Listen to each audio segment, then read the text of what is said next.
নাইকিয়া হৈ গৈছে তাত বহুতখিনি আমাৰ ক্ষতি হৈছে আৰু এই বছৰত হাজাৰ হাজাৰ বিঘা মাটি বালিৰে চিল্টেড হৈছে, বালি পুতিছে। তো সেইকাৰণে আমাৰ অৰ্থনীতিটো বহুত ডাঙৰ এটা এইটো ইম্পেক্ট এটা আহিব। তো সেইকাৰণে বান আৰু গৰাখহনীয়া সমস্যাটো আমাৰ এইবাৰ সবচে প্ৰায়ৰিটি এটা ইস্যু হয় আৰু বান আৰু গৰাখহনীয়া সমস্যাটো স্থায়ীভাৱে সমাধান কৰাৰ কাৰণে যি পদ্ধতি, যি প্ৰক্ৰিয়া, যি প্ৰচেছ আমি হাতত ল'ব লাগে, এইটো কেন্দ্ৰীয় চৰকাৰ আৰু ৰাজ্য চৰকাৰৰ ল'বৰ কাৰণে আমি এইটোভাৱে প্ৰস্তুতি চলাইছোঁ আৰু অতি শীঘ্ৰে আমি ৰাজ্য চৰকাৰ আৰু কেন্দ্ৰীয় চৰকাৰৰ নেতৃবৃন্দক ইয়াৰ ওপৰত আমি গোটেই আমাৰ ডাটা আৰু ৰিপৰ্টবিলাক আমি পঠাই দিম। আমাৰ 4-5টা ডিষ্ট্ৰিক্ট এডমিনিষ্ট্ৰেশ্যনে দিনে নিশা কাম কৰি আছে। ছ'চিয়েল অৰ্গেনাইজেশ্যনবিলাক আমাক সহায় কৰিছে, পলিটিকেল অৰ্গেনাইজেশ্যনবিলাক আমাক সহায় কৰিছে। মই সকলোলৈ ধন্যবাদ জনাইছোঁ আৰু বিশেষভাৱে এই বানপানীত আমাৰ 4-5জন লোক ঢুকাব লগা হ'ল। তেখেতসকলক আমি 1 লাখকৈ আমি সাহাৰ্য দিম কাউন্সিলৰ পৰা আৰু অসম চৰকাৰৰ পৰাও সাহাৰ্য দিয়া হ'ব।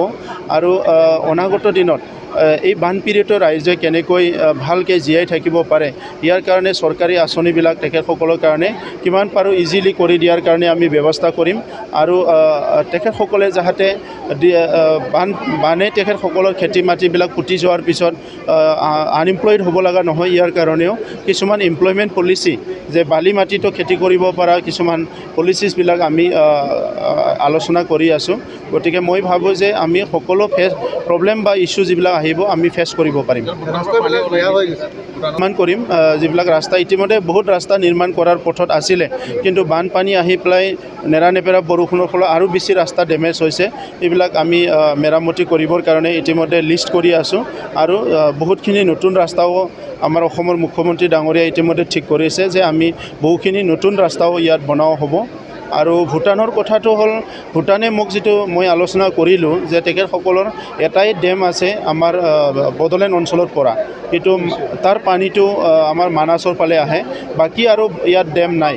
ভূটানত কি হৈছে যে পাহাৰ অঞ্চল কাৰণে বহুতখিনি বৰষুণটো পৰি একেলগে ওলাই আহে বহুতখিনি পাহাৰৰ পৰা, সেইকাৰণে আমি কিছুমান সময়ত ভূটানে পানী এৰি দিয়া বুলি ভাবোঁ। কিন্তু বৰষুণটো এনেকুৱাও হয় যে কেতিয়াবা আমাৰ তলত নিদিয়ে, ওপৰত দি থাকে, ওপৰত দিলে পানীটো বেছিকৈ আহে, তেতিয়া আমি ভাবোঁ যে বৰষুণে হোৱা নাই, ক'ৰ পৰা পানী আহিল, ভূটানে পানী এৰি দিছে। কিন্তু ভূটানে পাহাৰ হোৱাৰ কাৰণে এইটো হৈছে। ভূটানৰ মানুহবিলাকো দুখ পাইছে যে মিডিয়াবিলাকত ওলাই আছে কি ভূটানে পানী এৰিছে, ভূটানে পানী এৰিছে, কিন্তু ভূটানে কৈছে যে আমাক পানী এৰিবলৈ একো নাই, খালি এটাই ডেম আছে, সেইটো বাক্সা জিলাৰ ইফালে পানীটো ওলাই আহে আৰু বেলেগ ফালেদি পানী নাহে। গতিকে ভূটানক আমি দোষ দিব নালাগে।